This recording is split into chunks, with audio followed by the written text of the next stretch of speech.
어른이 돼주세요. 영심 씨가 참으로 원한다면 나는 무엇이든지 하겠습니다. 다시는 저를 만나려고 생각하지 마세요. 영심 씨, 내일 한 번 더 와주세요. 내일 하루만.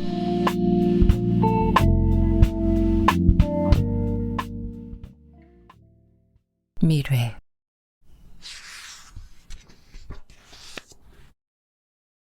매일처럼 창경원 연못가에서 기다리고 있을 지훈을 생각하면 하루하루 자기의 목숨이 줄어드는 것 같은 심신의 수척을 영심은 보는 것이다. 잠을 이루지 못하고 꼬박꼬박 영심은 밤을 새웠다. 신경은 차차 예민해지고 안색은 창백해갔다. 바늘방석에 앉은 사람처럼 비참한 삶을 간신히 유지하였다. 어쨌든 한번 만나는 봐야겠다고 생각은 하면서도 영심에게 있어서는 밤의 생각과 낮의 생각이 판이하게 달랐다. 아무것도 보이지 않는 캄캄한 밤에는 그처럼 순수하게 불태우던 연모의 정도, 일단 아침을 맞이하여 눈부신 태양을 바라보게 되면 한낮 전설이나 신화인 양 희미해진다. 그 눈부신 햇볕 속에 현실은 도사리고 있는 것이다. 현실 속에 아버지 오진국 씨의 근엄한 얼굴이 있었다. 남편 허정욱의 성실한 얼굴이 있었다. 그러한 얼굴들이 영심의 순수한 연모의 정을 쇠사슬로 자꾸만 징징 감아놓고 얽어놓는다. 그 얽어매어 놓은 쇠사슬에서 영심은 몸부림을 치며 벗어나 보려고 하였다. 그 쇠사슬을 끊어버리기에는 영심의 힘이 모자랐다. 그러다가 마침내 오정의 사이렌이 나고 1시, 2시, 3시, 4시 이렇게 시간이 경과하게 되면 오늘도 그이는 기다림에 지친 몸으로 터벅터벅 돌아가겠지. 부엌 구석이나 2층 자기 방에서나 사람의 눈이 없는 데를 찾아다니면서 영심은 조용히 울었다. 영심은 출판기념회 때의 광경을 곧잘 생각했다. 비평가의 축사와 임지훈의 답사와 그리고 남편의 감상담을 생각했다. 밤에는 주로 비평가와 지훈의 논리에서 영심은 진실을 발견했고 낮에는 주로 남편의 논리에서 참됨을 발견했다. 여주인공은 감정의 진실을 버리고 지성의 진실을 택했습니다. 남편 허중령의 논리의 중점은 거기 있었다. 감정의 진실만을 진실이라고 보는 소화적인 예술가들을 허중령은 공박하고 인류와 더불어 개인을 구제할 수 있는 좀 더 커다란 지성의 진실에서 대화를 찾아야 한다고 하였다. 자기 자신의 감정의 소화의 세계와 자기 감정의 희생을 요청하는 대화의 세계. 이 두 개의 세계는 예술가와 경륜가의 사상적인 대립을 결과적으로 가져왔다. 영심은 지금 이 두 개의 세계에서 빈사의 고민을 고민하고 있었다. 임지훈이나 허중령처럼 인생관의 뿌리가 깊이 박혀져 있는 사람들에게는 이미 고민의 대상은 단지 수단과 방법뿐이었지만 그러나 오영심은 그렇지가 못했다. 서로 상극되는 이 두 개의 세계 중에서 어느 편이 그 가치 기준에서 좀 더 높은 자리에 위치하고 있어야 하는지가 절실히 알고 싶어졌다.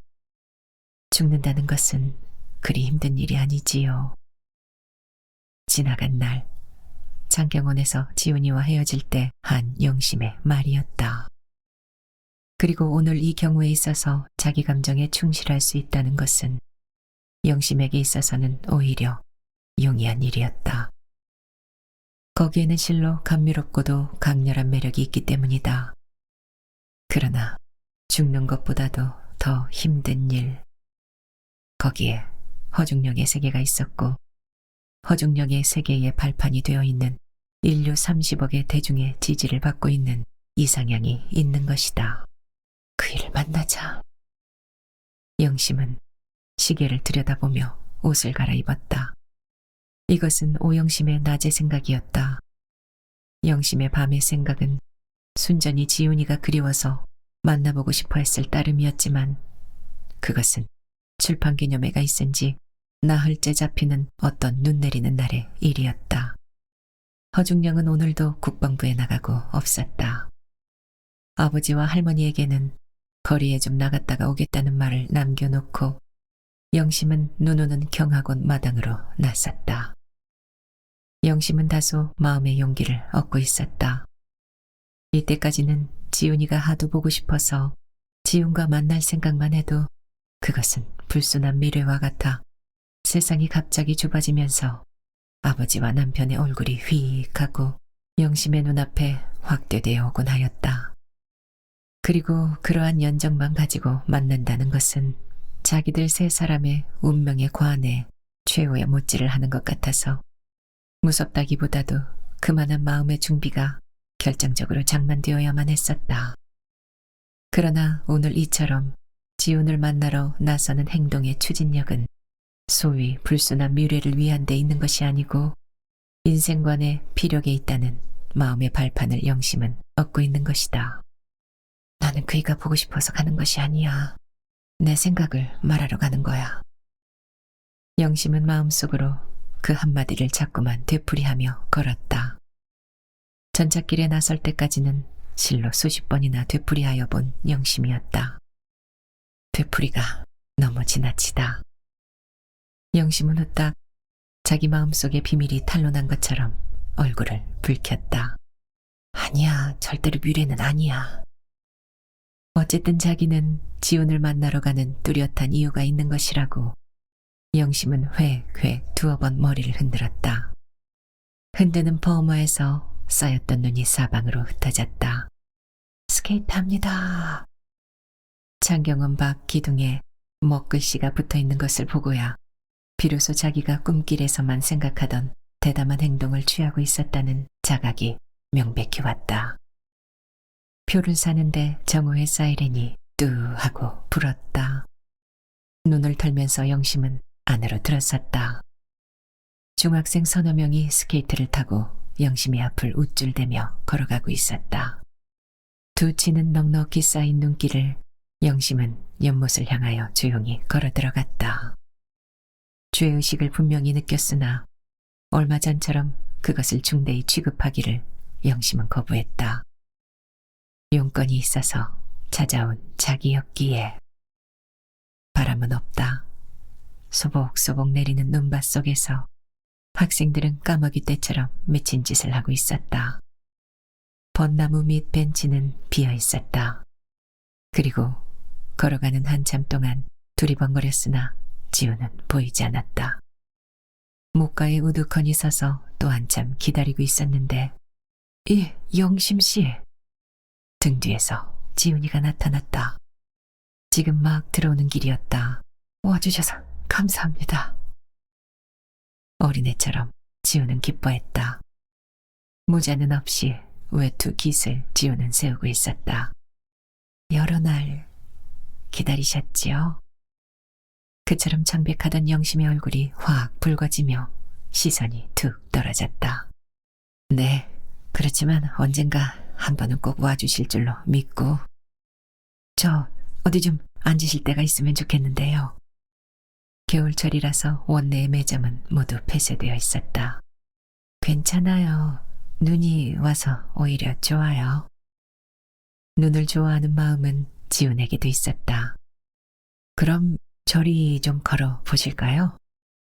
하얀 눈을 인 머리를 지훈은 손으로 쓸어 올렸다. 네. 둘이는 눈을 맞으며 유원지 옆길로 나란히 걸어갔다. 제 책 읽어보셨습니까?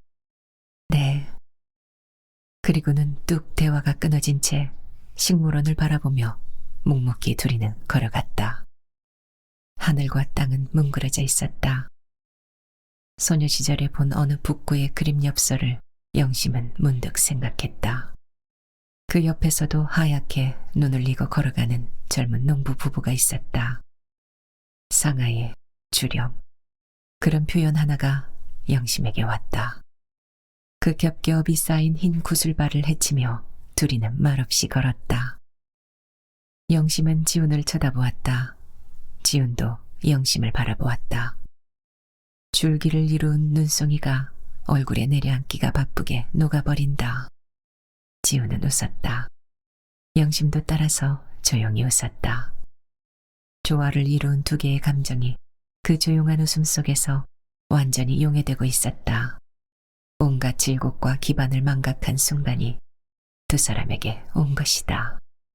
얼굴이 젖었습니다. 이걸로 씻으세요. 지우는 그러면서 외투 주머니에 손을 쑥 쓸어 넣었다가 다시 뺐다. 다시 뺀 손길에서 희고 푸른 손수건 두 개가 잡히어 나왔다. 아, 이건... 하나는 흰 수건이었고 하나는 한쪽이 닫아 남은 푸른 손수건이었다. 지우는 부드럽게 웃으며 푸른 손수건을 집어 다시 주머니에 넣어두려는데 영심의 손길이 배거에 연동을 지니고 조용히 뻗어왔다. 잠깐만 빌려주세요. 푸른 손수건을 영심은 집어들고 펼쳐보았다. 닫아 남은 언저리가 지도의 구획선처럼 불규칙했다. 손때가 까맣게 묻어 있었다. 영심의 호흡이 가빠지며 그 가빠지는 호흡을 감추려는 것처럼 손수건으로 얼굴을 덮어 물기를 꼭꼭 찍어냈다.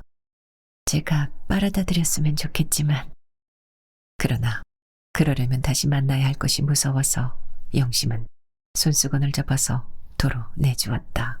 아닙니다. 일부러 빨지 않고 그대로 둔 것입니다. 그러세요? 빨면 그 소녀의 향기가 없어질 테니까요. 영심은 말없이 웃었다. 지훈도 웃었다. 둘이는 또 묵묵히 눈속을 걸었다. 제 짧은 경험으로 볼 때 연심은 동심이라고 생각했습니다. 알아들을 것 같아요. 제 나이가 벌써 30의 고개를 넘었는데 영심 씨를 생각할 때는 꼭 철부지 어린애가 되어버리죠. 모든 것이 아름답고 모든 것이 신비롭고 그 아름다움과 신비로움 속에서 애정의 샘물은 끊임없이 흘렀지요.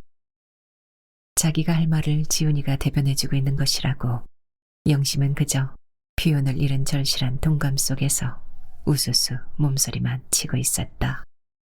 애인을 잃고 저는 무척 울었어요. 고맙습니다, 영심 씨. 제 마음과 너무도 꼭 같아서요. 식물원 앞까지 둘이는 왔다. 유리가 조각조각 깨어나간 식물원 안이 도깨비당처럼 어수선하다. 여기까지 오는 동안 영심은 허중령을 한두 번 생각했으나 영심의 이 절실한 감정이 허중령의 존재를 오랫동안 영심의 기억 속에 남겨두지를 않았다. 눈이 참 잘 오죠. 영심의 이 한마디는 결코 자연의 어여쁨만을 칭송하는 말이 아니었다. 겹겹이 쌓인 이 구슬발의 두꺼운 장막이 밤에 있어서의 암흑의 그것처럼 영심의 감정을 순수하게 길러주고 있었기 때문이다. 외계와 완전히 절연을 시켜주고 있는 이 눈의 장막 속에서 영심은 현실 도피를 원하고 있는지도 몰랐다. 참 잘 오는군요. 영심 씨는 눈을 좋아하십니까? 네, 무척. 지훈 씨는? 저도 무척. 둘이는 후딱 걸음을 멈추고 마주 쳐다보며 또 웃었다. 제가 생각하던 영심 씨와 조금도 다름없는 영심 씨예요. 지훈 씨도 역시 조금도 다름없는. 비로소 영심은 대담하게 시선을 들어 지훈의 모습을 정면으로 빤히 쳐다보았다. 소리 없이 눈은 소복소복 그냥 내리기만 했다. 눈의 장막 속에서 둘이는 한참 마주 서 있었다. 외계와는 완전히 인연을 끊어버린 아득한 장막 속이었다. 두 사람의 머리에도 어깨에도 눈은 담뿍담뿍 쌓여 있었다. 말의 기능을 잃어버린 사람 모양 두 쌍의 동공이 쳐다보고 내려다보는 그대로의 자세를 오랫동안 유지하고 있었다. 식물원 앞 마당에서의 일이었다. 지우는 그때 인간적인, 너무나 인간적인 위기 같은 것을 후딱 전신에 느끼고 당황한 정으로 시선을 획 돌리며 저리로 가서 좀 앉을까요? 했다. 네. 지훈의 그 당황한 표정이 무엇을 의미하는지를 깨닫지 못한 채 영심은 지훈의 뒤를 조용히 따라갔다. 비온 담장 밑에 커다란 노가지 나무 한 그루가 쓰러져 있었다. 성큼성큼 지우는 걸어가서 눈을 털고 둘이가 앉을 만한 자리를 쓰러진 나무 위에 장만했다. 지훈과 영심은 나란히 걸터 앉았다. 말은 여전히 없었다. 할 말 또한 없다. 자기네의 심경을 표현하기에는 어휘에 부족이 왔다. 차라리 입을 다물고 그윽한 심경 속에 고요히 잠겨있음만 같지 못했다. 둘이가 다 서로의 존재를 자기 옆에 느끼는 것으로 행복했다. 영심 씨는 내 신앙의 대상이었습니다. 지훈이가 이 한마디를 꺼낸 데는 이유가 있었다. 나는 신도는 아닙니다만 지금까지 쭉 영심 씨는 하나의 신앙의 대상으로서 내 마음속에 살아있었답니다. 그런 종류의 마음의 초록별은 제게도 있었습니다. 사랑은 신앙이라고 생각했습니다. 그런 생각은 저도 절실히 해봤어요. 지난 오랜 시일에 걸친 나의 절실한 기원 하나가 있었습니다. 영심은 가만히 귀를 기울였다. 그것은 영심 씨 앞에 경건한 마음으로 무릎을 꿇고 영심 씨의 옷깃에 입술을 대보고 싶은 성스러운 욕구였습니다. 영심은 불현듯 시선을 들며 가느다란 신음을 했다. 그러나 이처럼 몇 차례 만나뵈는 동안에 신앙의 대상으로만 영심 씨를 생각하기에는 제가 지니고 있는 종교적 감정에 부족을 느꼈습니다. 조금 전에 느낀 인간적인 위기를 지우는 말하고 있는 것이다. 그리고 정도의 차이는 있을망정 영심 역시 그것을 확실히 느끼고 있으면서도 싸워 주셔야겠어요 했다. 자신이 없습니다. 자신을 가져주셔야죠. 저도 싸우고 있는 것이니까요. 있는 것과 있어야 하는 문제가 비로소 충돌을 가져왔다. 사랑을 신앙에까지 이끌어올릴 자신도 없거니와 또한 싸워야만 할 이유조차 나는 모르고 있습니다. 불행한 말씀이라고 생각합니다. 행복과 불행의 기준을 말씀해 주십시오. 온외의 서린 얼굴을 지우는 들었다. 지난 10년 동안 신앙의 대상이 되었던 영심 씨가 결혼을 하는 사실을 나는 보았습니다. 그것을 보고 나서부터는 신앙의 대상만으로서 영심 씨를 생각하기에는 제가 지닌 지성의 까다로움이 머리를 들었습니다. 영심 씨가 결혼만 하지 않았던들 혹시 제 애정은 신앙을 의미했을는지 몰랐죠. 영심은 오랫동안 잠자코 있었다. 털어놓고 보면 지훈의 말대로 신앙으로서의 사랑을 유지하기에는 너무나 인간적인 오해를 지닌 몸이었다. 제가 오늘 이처럼 지훈 씨를 만나뵈러 온 것은 인간적인 애정의 경사를 영심은 호되게 채찍질하며 사람의 눈을 속이는 무슨 불순한 동기에서 온 것은 아니에요. 지훈은 안색을 가다듬었다. 그 불순한 동기에서 와주기를 지훈은 바랬기 때문이다. 다만 그것을 불순하다고 생각하기를 지훈은 거부했을 따름이다. 그 점 지훈 씨가 저를 오해하신다면 슬퍼요. 그러한 대의 명분을 내세우지 않고는 영심은 이 자리에 그냥 앉아 베길 수가 도저히 없었다. 어쨌든 와주신 것만이 제게는 고맙죠. 저는 이처럼 영심 씨 옆에 앉아있기만 하면 행복하니까요. 영심은 괴롭다. 가만히 눈을 감고 자기의 갈 바를 하늘에 조용히 빌었다. 저희들의 갈 길은 두 길밖에 없다고 저는 생각하고 왔어요. 될 수만 있으면 그 두 길 중에 하나를 취해 주십사고 그래서 온 거예요. 눈을 그냥 감은 채였다. 영심 씨는 지금 거짓말을 하고 있습니다. 영심 씨는 저를 만나보고 싶어서 오신 것입니다. 제가 영심 씨를 만나보고 싶어하는 심정과 꼭 같은 심정에서 와주신 겁니다. 인간 위에 만일 신이 계시다면 나는 온갖 성실과 진실을 가지고 이 한마디를 신 앞에 고발할 용기가 있습니다. 영심 씨, 제발 진실을 말해 주시오. 지훈 씨는 무슨 그런 불순한 말씀을. 영심은 감았던 눈을 후딱 뜨며 저는 이제 가야겠어요. 지훈 씨가 그렇게 오해를 하신다면 저는 이 이상 더 이 자리에 머물러 있을 수가 없어요. 그것은 정말 좋지 못한 생각이에요. 벌써 가시면 안 됩니다. 조금만 더 이야기를 하시다 가셔요. 오해입니다. 제가 분명 오해를 한 것 같습니다. 지우는 애원을 하며 영심을 막았다. 어서 그 두 길이 무엇인지 제게 알려 주십시오. 영심은 다소 침착해지며 진실의 불행을 지훈 씨는 조금도 생각해 주시지 않고 진실의 가치만을 높이 평가하는 것이 슬퍼요. 영심 씨, 너무 슬퍼하지 마시오. 영심 씨가 슬프면 저도 슬프지요. 영심 씨는 제 몸과 마음의 연장이니까요. 지훈의 목소리가 영심의 귓전에서 갑자기 울먹울먹했다. 그러나 영심은 다시금 눈을 꼭 감고 그 편을 돌아보지 않았다. 임지훈은 영심에게 있어서도 영육의 연장을 의미하고 있었다. 저희들이 걸어야 할 두 가지 길. 영심의 음성도 차차 젖어가고 있었다. 신앙의 대상이 되기에는 제 몸과 마음은 이미 탁해 있지만, 그렇지만 서로가 다 마음을 깨끗이 닦아서 그 길을 밟음으로써 저희들의 앞길을 개척할 수밖에 없다는 것이 제 생각이 하나지요. 지우는 무서운 얼굴을 하고 묵묵히 영심의 옆 얼굴을 물끄러미 바라만 보았다. 지훈 씨가 그래만 주신다면 오늘부터라도 저는 신앙생활로 들어가겠어요. 교인이 아니라도 신앙심만 있으면 된다지만 역시 하나의 형식 문제가 인간의 감정의 존엄성을 부여할 테니까요.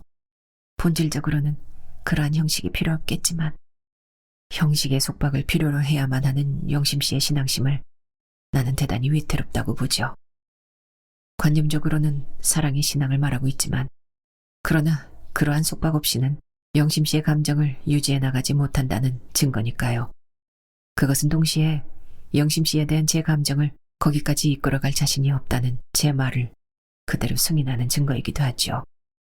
그러나 내가 자신이 없는 것처럼 영심 씨도 자신이 없는 것입니다. 그것을 종교라는 형식으로서 속박을 해보았댔자 저희들의 애정이 하나의 성애로서 변질하지는 않을 것이니까요. 그러니까 노력하자는 것이죠.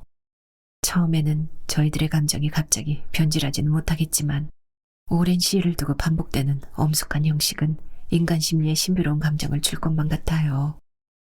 꼭 같은 것의 수없는 반복, 그것은 처음에는 일종의 속박을 의미하는 것으로서 고통을 줄는지 모르죠.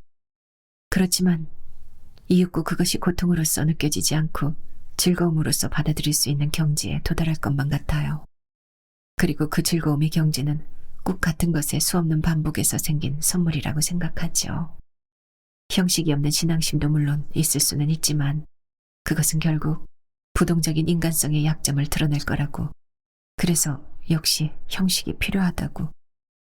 이건 집에 아버지께서 항상 말씀하시는 수도의 교훈이었죠. 말은 조용했지만 영심의 마음은 울고 있었다. 자꾸만 쓰러지려는 마음의 자세를 영심은 가까스로 붙들며 아버지는 바둑을 두실 때 방을 깨끗이 치우고 바둑판 앞에 꿇어앉지요. 그러한 기도 정신과 꼭 같은 것이 종교의 정신이라고요. 자신은 없지만 영심 씨가 진정으로 그렇게 하기를 원하신다면. 그런데 다른 또 하나의 길은 무엇입니까? 그것을 제게 알려 주십시오. 또 하나의 길, 그것은 허중령의 길이에요. 대하의 정신을 가져주시는 거예요. 사람의 눈이 무서워서가 아니고 윤리의 속박을 의미하는 것이 아니고 인류의 소화의 연장이라고 생각해 주시는 거예요.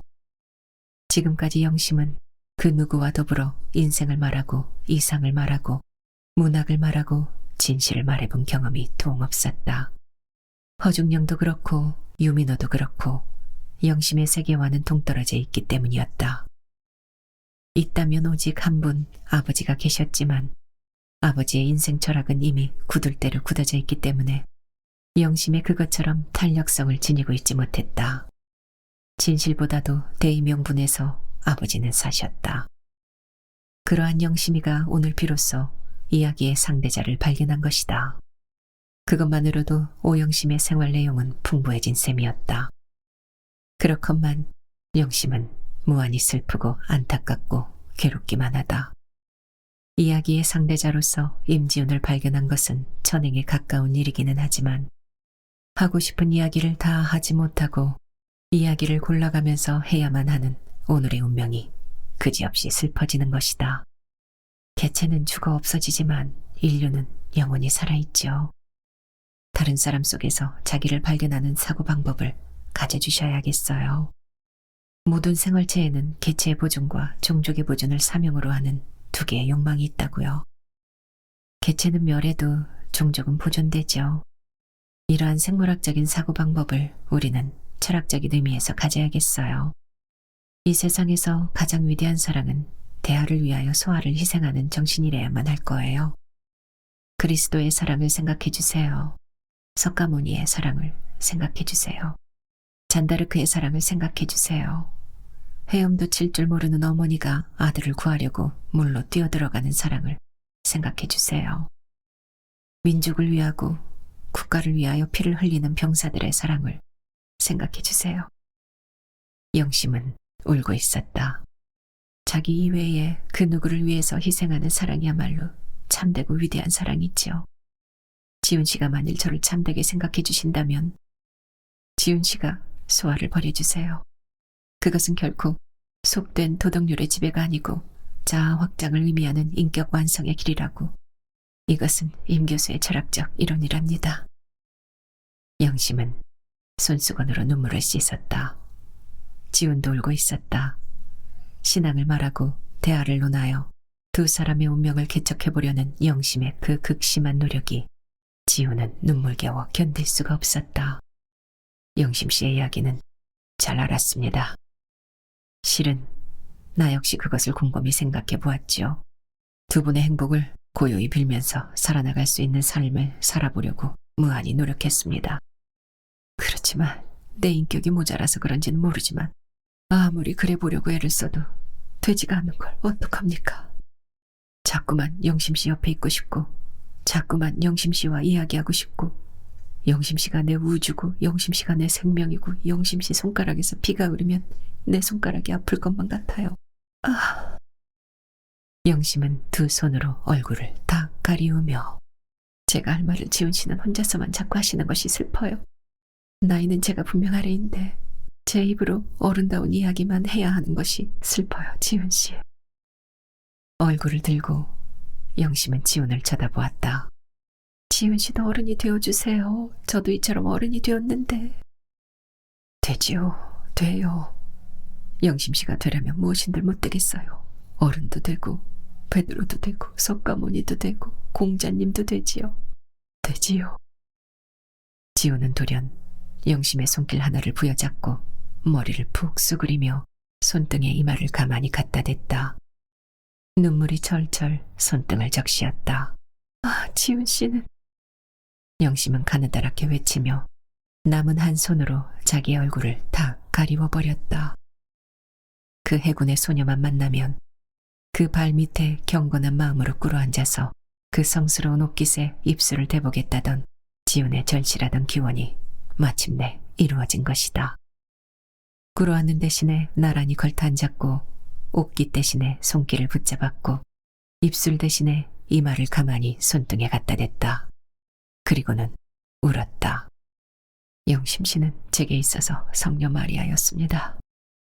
그러한 성스럽고 신비로운 감정이 확실히 왔다. 사랑은 신앙 같았다. 모든 것을 주고 싶었다. 목숨도 주고 싶었다. 자기가 지니고 있는 가치 있는 온갖 것을 흠연히 주고 싶었다. 하물며 그러한 성스러운 영심의 욕구하는 바를 왜 들어주지 못하겠느냐고. 지훈은 어른도 되고 싶고 공자님도 되고 싶었다. 그러나 자기의 말과 관념대로 영심을 끝끝내 성녀로서 대하기에는 지훈이가 지닌 현대식 감각과 의식의 한거가 왔다. 영심의 부드러운 성스러운 신비와 함께 감각의 신비를 거스름없이 느꼈다. 그 성스러운 신비는 지훈에게 인간적인 애정의 의의를 속삭여주는 것 같았다. 그리고 그것은 자기 성질을 달리하는 상극적인 신비감이었다. 끝끝내 성스러울 수 있을 것 같으면서도 끝끝내 성스러울 수 없는 두 개의 대결을 의미하고 있었다. 신앙이 되기에는 영심의 손길이 너무나 감각적인 아름다움을 지훈에게 주고 있었다. 손길과 손길 사이에 피의 순환을 지훈은 느꼈다. 이 피의 순환과 아울러 감각의 아름다움을 지훈의 편에서 느끼고 있는 한 영심은 결국 지훈에게 있어서 성녀는 될 수 없는 것이다. 영심의 손길을 잡고 지훈은 오랫동안 이마를 대고 있었다. 사모한다는 것은 접근을 의미하는 것일까? 접근은 소유의 직전을 의미한다. 그렇다면 사랑은 소유를 의미하는 것인가? 주는 것이 사랑이라고 말한 사람도 있다. 그러한 소유할 것을 목적으로 하는 의식에서 주는 것이 아닐까? 그리스도의 사랑도, 석가모니의 사랑도, 잔다르크의 사랑도 인류의 복지와 사회의 평화와 조국의 소외에서 오는 행복감을 소유하려는 목적의식에서 사랑이 아닐 것인가? 다만 그것이 소아의 소유를 추구한 대아의 소유 정신에서 출발했기 때문에 위대한 사랑이 되었을 뿐 사랑의 본질에는 다름이 없을 것이라고 지우는 소유가 사랑의 유일한 속성으로 생각하는데 털끝만한 위구심도 품지 않았다. 영심 씨가 참으로 원한다면 나는 무엇이든지 하겠습니다. 이것은 절실한 지훈의 심정이었다. 조그만 감정의 허위도 없다. 그러나 일견 주는 것 같은 이 사랑의 말 속에는 그것을 의식하건 의식하지 못하건 간에 하나의 목적의식이 확실히 숨어있는 것이다. 그것은 영심의 육체적 소유를 의미해도 좋았고 정신적인 소유를 의미해도 좋았다. 어쨌든 그렇게 함으로써 임지훈은 오영심에게 행복감을 소유할 수가 있었기 때문이다. 소유의 관념이 없는 곳에 애착은 있을 수 없다. 애착이 없는 곳에 애정의 바라도 또한 있을 수 없다. 정말로 그렇다면 지훈 씨, 다시는 저를 만나려고 생각하지 마세요. 그것이 제 소원이에요. 한 손으로 얼굴을 가리고 영심은 자꾸만 운다. 아닙니다. 그것은 거짓 소원입니다. 영심 씨가 지금 그처럼 슬피 울고 있는 것은 저와 만나고 싶어하는 충분한 증거가 아닙니까? 그것이 마음대로 되지 않아서 우는 것이지요. 아, 지훈 씨는 어린애 같은 말을. 어린애가 되어서는 아니 된다는 영심의 자신이 철부지 어린애가 되어버리는 순간이 마침내 왔다. 얼굴을 가리웠던 한편쪽 손길이 지남철에 끌리는 쇠붙이 모양 저절로 뻗어가며 자기 손등에 이마를 대고 있는 지훈의 머리에서 한 무더기 쌓인 눈을 조용히 털어주었다. 있는 것은 다만 하나의 인간적인 절절한 접근의 욕구였다. 인자스러운 어머니는 귀여운 어린애의 머리를 곧잘 쓰다듬어준다. 그러한 감정이 영심에게 절실히 온 것이다. 잠옷 그 어린애가 30대의 이성이었을 따름이었다. 이제 그만 우세요. 자기도 울면서 하는 영심이의 말이었다. 지우는 손길을 넣고 얼굴을 들었다. 눈은 그냥 내리고 있었다. 눈물인지 둘이의 얼굴은 흠뻑 젖어 있었다. 영심의 얼굴에서 화장이 죄 벗겨졌다. 영심은 손수건으로 얼굴의 지분을 닦아냈다. 핏기 없는 흰 피부가 아른아른 들여다보일 것 같다. 어떡하면 좋습니까? 연못가를 향하여 걸어 내려가는 지우는 물었다. 어떡하면 좋다고 그건 제가 다 말씀드렸는데. 외투 밑으로 드러난 영심의 자주치마가 흠뻑 젖어 있었다. 스케이트를 타던 학생들이 하나둘 사라졌다. 예상 밖으로 눈이 내려 지칠 수가 없었다. 그렇지만 대화적 정신이라든가 신앙생활이라든가 그렇게 함으로써 영심 씨를 단념할 자신은 정말 제게는 없습니다. 단념이라고 생각하시는 것이 아니고 그렇게 하는 것이 애정의 자세라고 생각하셔야지요. 그것을 애정의 자세라고 생각하기에는 제 궤변하게 부족을 느끼지요. 그것은 애정의 소유가 불가능한 경우에 취해지는 현실도필 따름이니까요. 영심 씨는 저더러 그리스도나 석가모니, 잔다르크의 위대한 사회의 일을 생각하라고 하셨지만 그리고 그것은 인류나 민족이라는 하나의 커다란 덩어리인 집단을 대상으로 하고 있기 때문에 대화의 정신을 발휘할 수도 있겠지만요. 그러나 남녀의 애정의 대상은 오직 한 사람의 육체와 영혼입니다. 그 단 하나의 영역을 소유하느냐 못하느냐의 문제는 국한되어 있죠. 연애에 있어서의 대화의 정신이란 있을 수조차 없는 일이지만 설사 그것이 있다고 하여도 그것은 오로지 단념의 자세일 뿐입니다. 그것을 도리어 훌륭한 사랑이라고 말하는 것은 오직 소피스트들 뿐이지요. 그렇게 해서 인간 생활의 갈등을 방지하고 사회의 질서를 유지하는 경륜가의 설교일 따름입니다. 영심은 긴 한숨을 내쉬었다. 그럼 어떻게 해야만 좋을까요? 죽음의 길밖에 더 있겠어요? 영심은 진정으로 죽고 싶었다. 죽어버리면 만사가 다 해결되는 것이다. 죽는다는 것은 쉬운 일이라고 영심 씨는 말했습니다. 죽음보다 힘든 일이지만 우리는 그것을 해야만 하죠. 그것이 무엇인가요? 오직 진실을 위하여 용감히 걸어나가는 길입니다. 진실, 진실. 잠꼬대처럼 영심은 중얼거렸다. 진실이란 무엇인가요? 걸음을 멈추고 영심은 빤히 지훈을 쳐다보며 또 한숨을 지었다. 영심 씨의 그 한숨 소리입니다. 영심 씨의 눈물입니다. 영심 씨의 그 지극한 온화의 얼굴이 바로 진실 그 자체입니다. 저는... 영심은 다시 걸음을 옮기며 저는... 용기를 내십시다. 진실 앞에는 아무것도 없습니다. 있다면 그것은 군더더기요 장식이요 부대물로서의 존재 가치밖에 없습니다. 영심 씨에게 있어서는 그것은 죽음보다 더 힘든 일이겠지만 사랑은 죽음보다 더 세야만 하지요. 못을 지나 정문을 멀리 바라보는 지점까지 둘이는 왔다. 이제 저는 가야겠어요. 영심 씨, 내일 한 번 더 와주세요.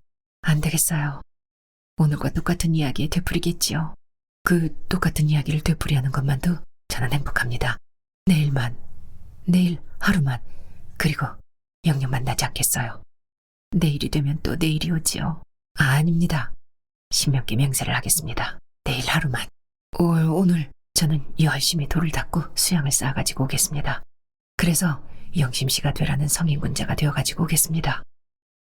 고뇌에 찬 미소 하나를 영심은 쓸쓸히 웃으며 정말 내일 하루만이에요. 그리고 정말로 어른이 돼주세요. 되고 말고요. 되겠습니다. 정문을 향하여 둘이는 묵묵히 걸어나갔다.